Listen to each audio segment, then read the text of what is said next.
Este hijo fue a Cusco, iba a Cusco, y también de los huancas, iban a Cusco. Cusco era como los griegos así, ¿no? Y ahí los daban educación. Y les hacían casar con cusqueñas, de linaje incaico. Y a esos extranjeros se le llamaba Jápac. Por eso yo preguntaba, ¿de dónde viene la palabra Jápac? Se le decía a los régulos que no son de linaje incaico, pero que son grandes señores. Ellos eran aliados de Huáscar. Por eso es que los chimus se van contra el ejército atahualpista y apoyan a los españoles. Todo tiene que tener una razón. No tanto por lo que uno cree como Capitán Puré, que dice que es por opresión, no. Ahí era ya cuestiones políticas. Había un maritaje y había vínculo de hijas, princesas, ¿no? Abyas incas que ya estaban viviendo ahí en Chimú, alrededor de 50, 70 años. Ya estaban en una convivencia. Entonces los huancas también. ¿Los huancas a quién apoyan? A los españoles. ¿Por qué? Simple. Y eso no explica Capitán Puré ni Chugo. Porque Atahualpa le gana la guerra al último baluarte incaico cusqueño, que es Huáscar. Y lo cerca con el general Quisquis y a los huancas con el general Calcuchimac, y él se va con Rumiñahui al norte para capturar a los españoles. Ese era el plan militar. Pero los huancas se unen a los españoles porque eran aliados de Huáscar. En cambio, los chinchas y los caxamalcas eran aliados de Atahualpa. No te das cuenta que era una guerra entre culturas. No era solamente de los hermanos, era entre culturas. Cuando vienen los españoles y pierde Huáscar, todas esas culturas, como huancas, cañaris, que eran aliados de Huáscar, se unen a él, nada más. Ahí está la respuesta básica. Eso está en los libros. Lo que pasa es que como nosotros no nos hemos rebuscado a las cronistas, creemos que son los oprimidos y van y se llevan. No, los huancas eran aliados de los cusqueños, de Huáscar. De hecho, después cuando ven que ya los incas caen, ellos en la práctica, ellos en la práctica quieren su propia cultura, regresar a la propia cultura. Pero así son digamos, el desarrollo según los enfoques de los cronistas que te he citado del libro de Luis Valcarce. Es lo que yo he estudiado. Cabello Balboa, Martín de Murúa, Montesinos, hablan similar, ¿no? Un parecido no es igual, las fechas, el contexto de la guerra, pero es similar a lo que yo estoy desarrollando. Entonces, tienes un trabajo. Sí. Bueno, lo que quiero preguntarles, ¿en qué es la diferencia, digamos, del nacionalista, digamos, Antauro Humala, con la postura de ustedes? O sea, ¿cuál es la diferencia? Bueno, sí, como te dije, bueno, lo vuelvo a decir, a recalcar. Antauro Humala levanta el Tahuantinsuyo. ¿Ya? Ahí está sus libros, ¿no? Que he leído su libro Religión Tahuantinsuyana y tantas cosas. Pero nosotros no levantamos el Tahuantinsuyo, porque el Tahuantinsuyo ya no existe. No hay Tahuantinsuyo, no existe. Somos nosotros. Nosotros somos los andinos de ahora. Nosotros, en realidad. Entonces, añorar el Tahuantinsuyo es quedarse en el pasado. Y eso es lo peor. Entonces, ¿qué planteas tú junto? La interculturalidad. Si bien es cierto, ya no existe el Tahuantinsuyo, pero existen rezagos de los aportes culturales de nuestros antepasados. Ese es el rezago. Y ese rezago es el Daini, el Trueque y la Minca, que siguen subsistiendo en las comunidades. Nadie puede decir que no, no, existen. Entonces, si no hay Tahuantinsuyo y hay esos rezagos, y se mantiene eso en las zonas rurales y las zonas campesinas. Pasa, compañero. El hermano es de Puno, también. El hermano de Puno, de Carabaya. Es el secretario general de Julián. Siente, compañero, justo que viene diciendo. Los hermanos también a visitar. Entonces, la diferencia es esa, ¿no? Que nosotros planteamos la interculturalidad. La interculturalidad, ¿qué es? Es obviamente la capacidad de poder, ¿qué? De poder relacionar todos los rezagos de las culturas y las prácticas milenarias que hasta ahora contribuyen a la economía interna del Perú.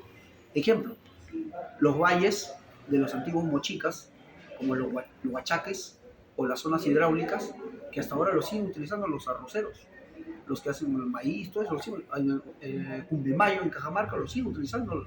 En Cantayoc, de Nazca, la cultura de Nazca, lo siguen utilizando los agricultores ahí de Nazca, de Ica. Y así, si vamos más al sur, y en los Andes también, Lo que pasa en el Puno, ya que es habría que investigar, tú sabes que Bolivia ha activado los camellones o los guaruguaru o los rupa-rupa, que son sistemas agrícolas contra la helada. Eso en Puno no se practica. El Puno está abandonado. Pero la parte de Bolivia, he visto un documental, sí lo hacen. Evo Morales lo levantó. Entonces, ¿por qué no retomar esa ingeniería agrónoma que hasta ahora, para este clima, para estos tiempos, sigue vigente? Como aporta la agricultura, ya que nosotros somos un país netamente agrícola. Entonces, en la práctica, Mayo, no te vayas, ven acá, siéntate para que aprendas un poco. Entonces, esta interculturalidad es lo que nos une a nosotros.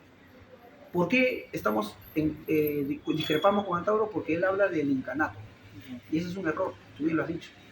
El centralismo. ¿Por qué hubo la guerra entre Atahualpa y Huáscar? Porque siempre quisieron que las panacas sean de Cusco. Y Atahualpa se rebela y dice, compadre, yo he nacido en el norte, mi papá también fue acá, yo no puedo ser inca. ¿Te das cuenta? No, tiene que ser de sangre, ¿no? Entonces ahí viene la rivalidad según los cronistas. Pero nosotros decimos de que acá hay de varias culturas.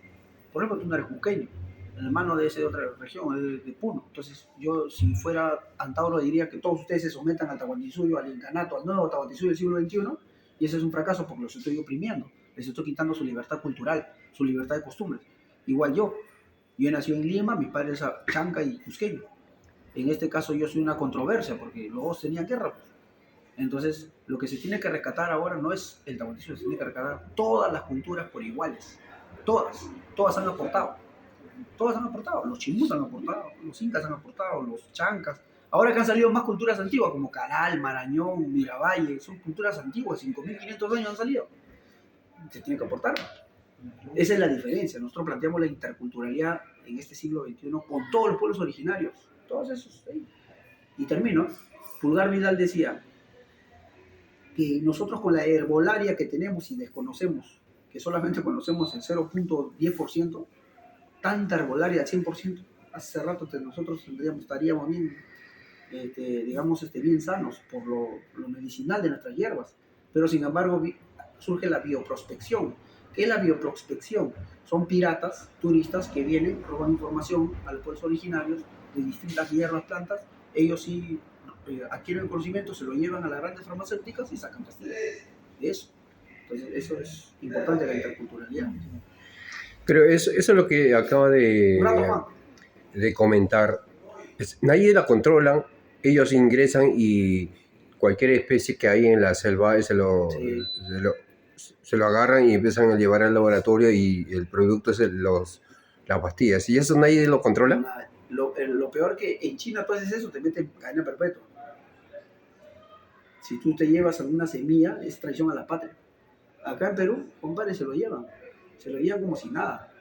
Entonces, tú sabías que el guanaco, si no me equivoco, la alpaca, lo han patentado los norteamericanos. ¿Sabes por qué? Porque ellos dicen que geológicamente, es cierto, geológicamente los camélidos eran del norte. Y cuando hubo el istmo de Panamá, se levanta Centroamérica, pues Centroamérica no existía, se levanta hace 15 millones de años, hay un intercambio, el gran intercambio. Nuestras especies, armadillos, todo eso se van para el norte y todos sus rumiantes vienen acá. Por eso es su política de ellos, no, está loco, los camelios son nuestros. Pero esos eran camelios antiguos, de la época de la era cuaternaria, ¿no? Cuando estaban los megaterios. Pero estos camelios han crecido en este medio, este hábitat, ya cuando estaban pues los pobladores originarios. Entonces esa es la diferencia entre Antauro y nosotros, la interculturalidad, que es rescatar todas las culturas por iguales. Eso planteamos nosotros. Los aymaras, los collas rescaten los tiahuanacos, los cusqueños, pero que interculturalidad significa que no haya separatismo, sino que rescaten para intercambiar conocimiento. ¿De qué manera puede enlazar eso? Porque cada cultura tiene sus propias características en todo aspecto, ¿no? En la comida, en el artístico. Entonces, ¿cómo puede enlazar eso? Por ejemplo, todas las culturas, porque el Perú es una unión de culturas. A raíz de eso creo que tampoco no hay un entendimiento total, ¿no? Que puede producirse en el Perú. Sí, bueno, tu pregunta o tu opinión, de ahí te respondes. Bueno, después le pregunto, porque ya es otro tema. No, sobre eso puntual nada más lo que me dice. ya para ir concluyendo también, es tiene que haber una educación. ¿Qué educación tendría que haber? ¿Qué enfoque educativo? Partamos por eso. La pregunta es, ¿qué enfoque educativo tenemos en el Perú? Nadie sabe. Tenemos un enfoque positivista, un enfoque neopositivista, un enfoque helicoidal, ¿no? En las academias se enseña así, ¿no? Una educación instructiva helicoidal. En los colegios, ¿qué tipo de enfoque enseñan? Un enfoque positivista, anticientífico, que no es antinacional, que no es una educación para nosotros. Entonces, si no ¿qué enfoque planteamos nosotros? Que no sea marxista ni un enfoque educativo liberal, neoliberal. Tiene que ser un enfoque intercultural. Partemos por la educación. El enfoque intercultural es obviamente el análisis y el conocimiento que todo ser humano tiene, todo ciudadano peruano tiene que estudiar en un sentido pleno. ¿Qué es en un sentido pleno? En su totalidad, y no solamente por contenidos. ¿Qué es por contenido? Por ejemplo, tú me vas a decir, oh, compadre, yo llevo historia, sé algo de los chimbús, eso se llama por contenidos. Así no creces. Pero cuando es en un sentido pleno, ¿qué significa? De que esta educación no solamente parte de los colegios, sino de la misma sociedad.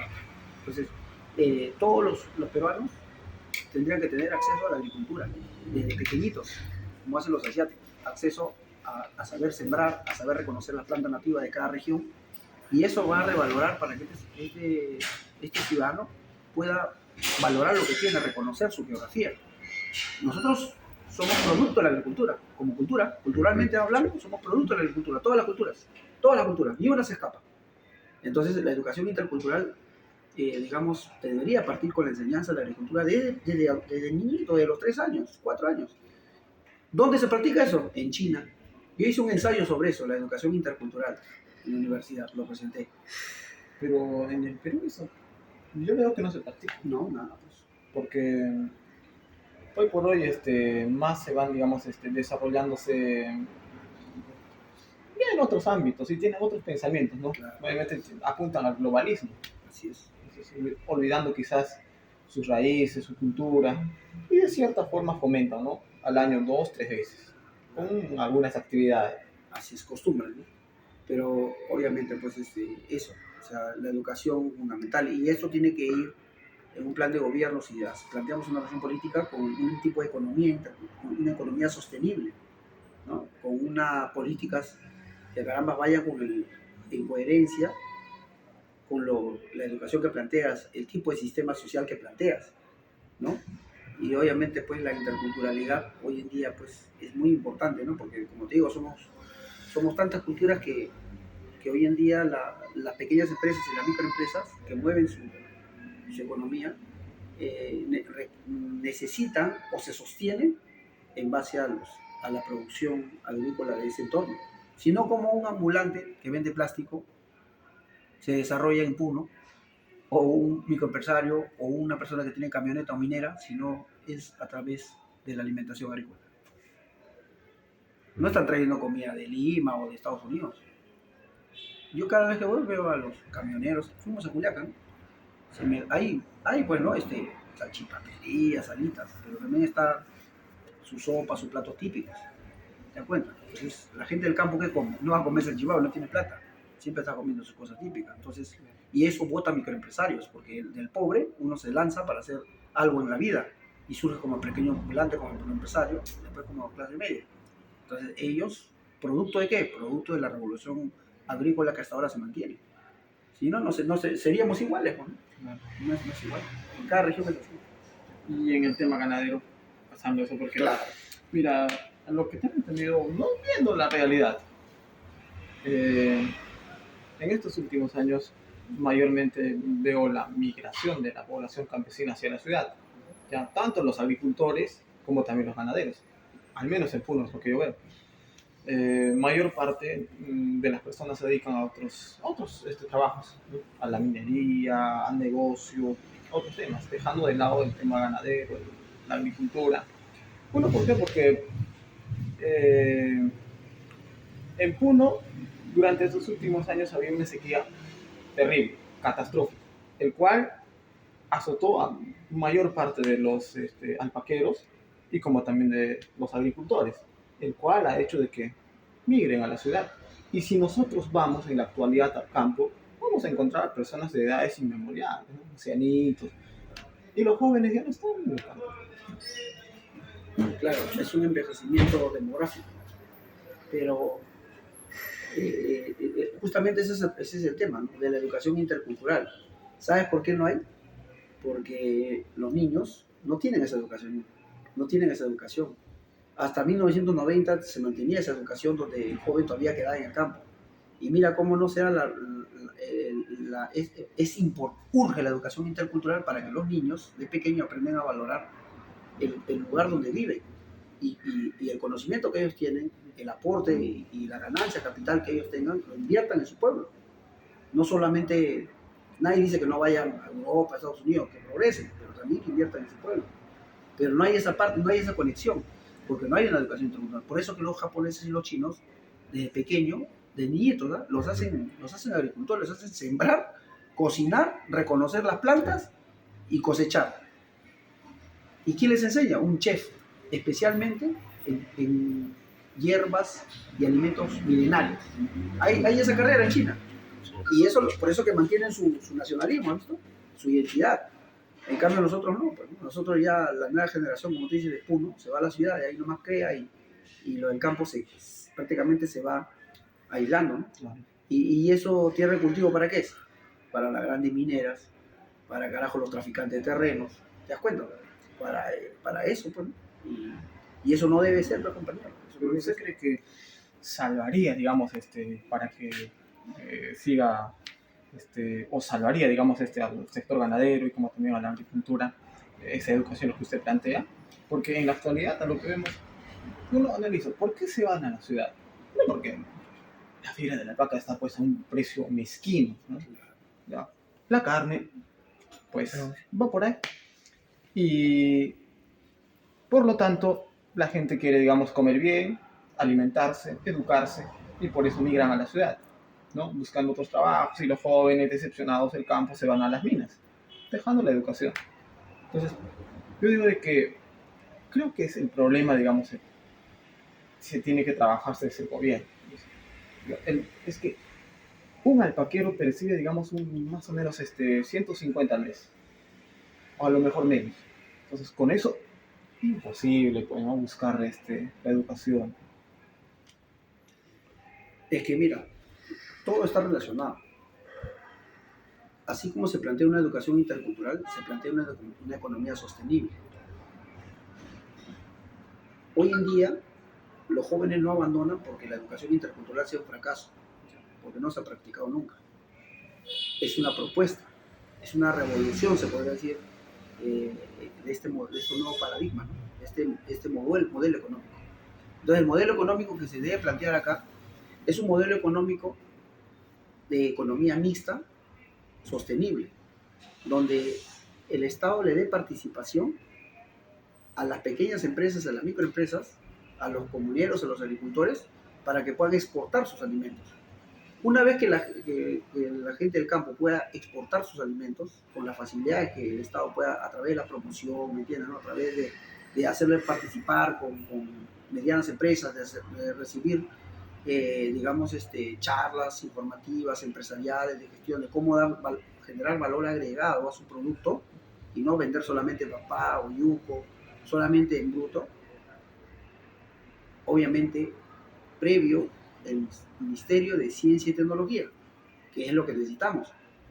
Va a haber una conexión del Estado con el campesino. Eso no hay ahora. El Ministerio de Ciencia y Tecnología, ¿qué es lo que hace? Hace que los estudiantes del Puno, los estudiantes de las universidades de la región de Puno, del Altiplano, aporten con su conocimiento en distintas, digamos, problemáticas que necesitan. Por ejemplo, el tema de la helada, el tema de las vestimentas, el tema de la alimentación, de la agricultura.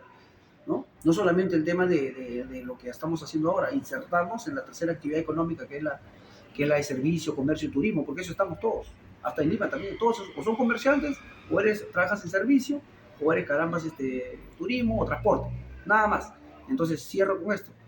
Lo que se tiene que plantear es la oportunidad a través de este tipo de modelo económico mixto, donde las empresas privadas con las, digamos, pequeñas empresas privadas nacionales o medianas tengan participación a través de la promoción y de la, escúchame, esta es la palabra, innovación innovación que aporten el Ministerio de Ciencia y Tecnología.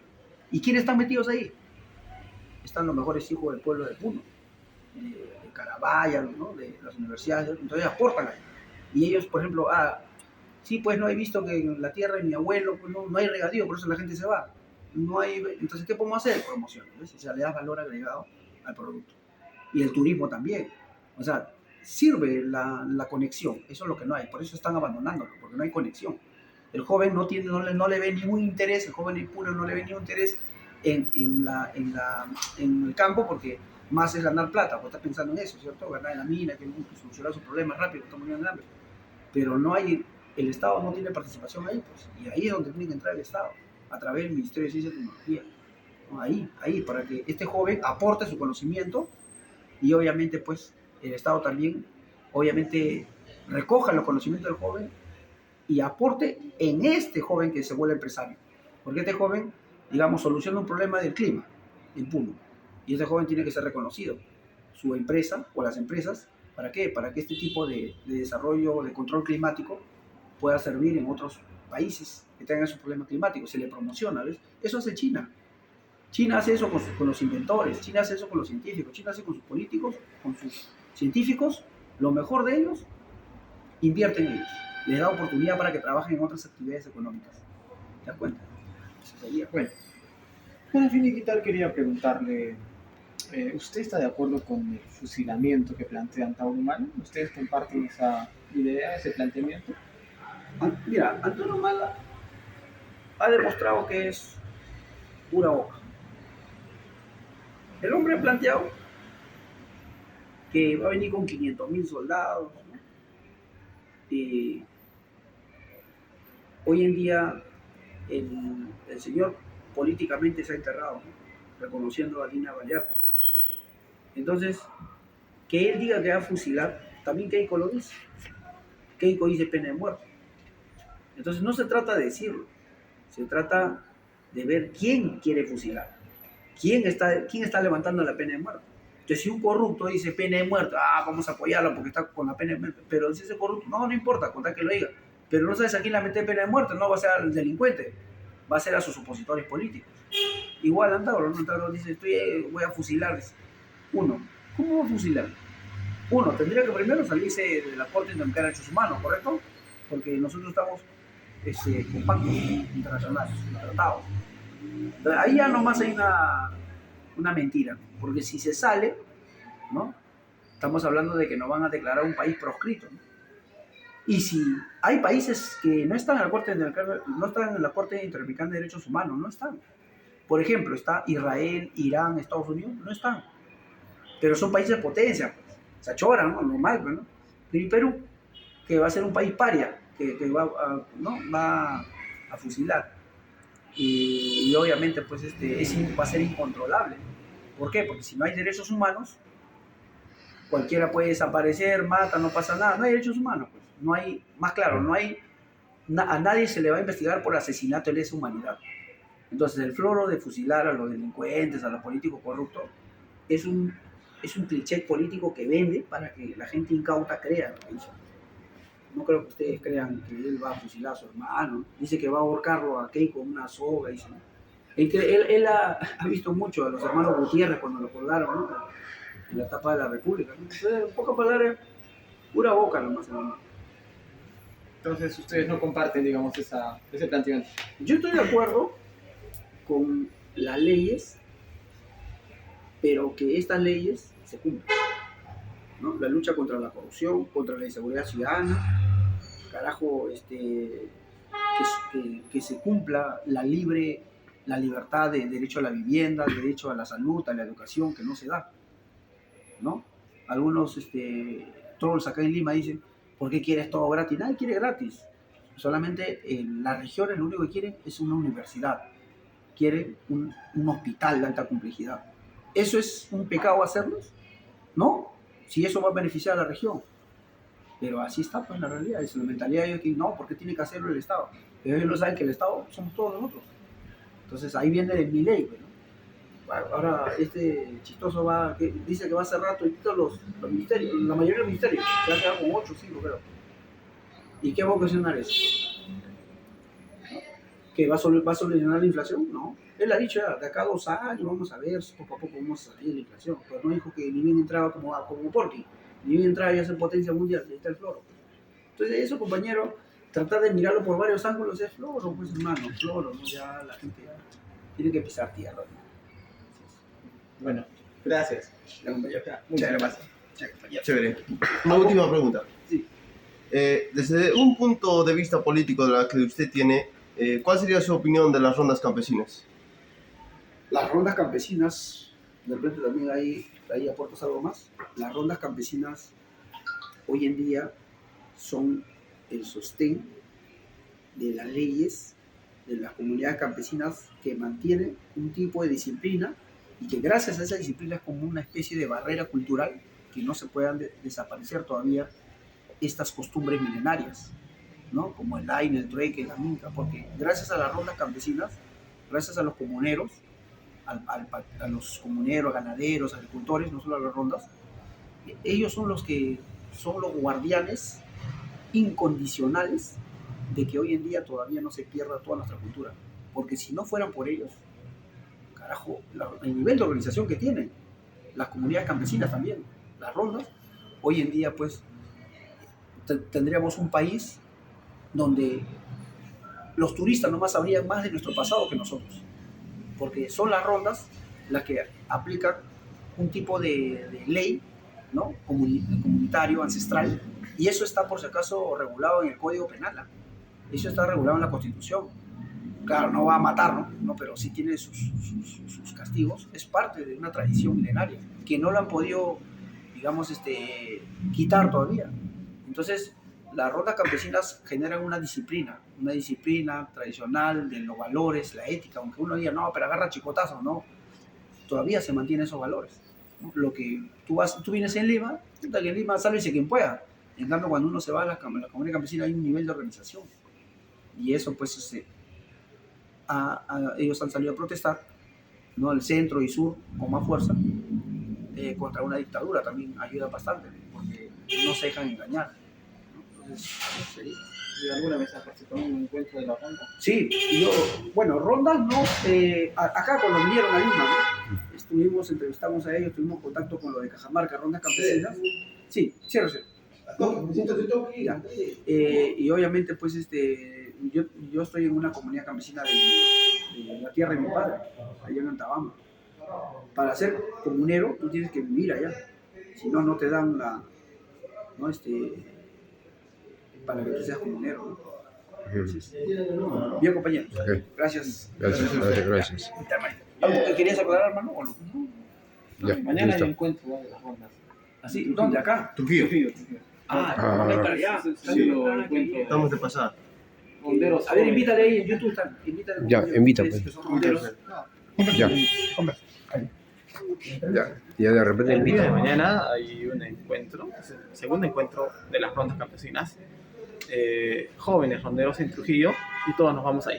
Oye, Gracias. están de pasada. Ustedes vienen de Puno, a Puno y participar están de pasada. activamente. Ahí ya Sí. va a ser la actividad. Sí, sí, sí. Ok. Bien, Gracias, bien. gracias. Ok, ustedes. Bien, cuídense.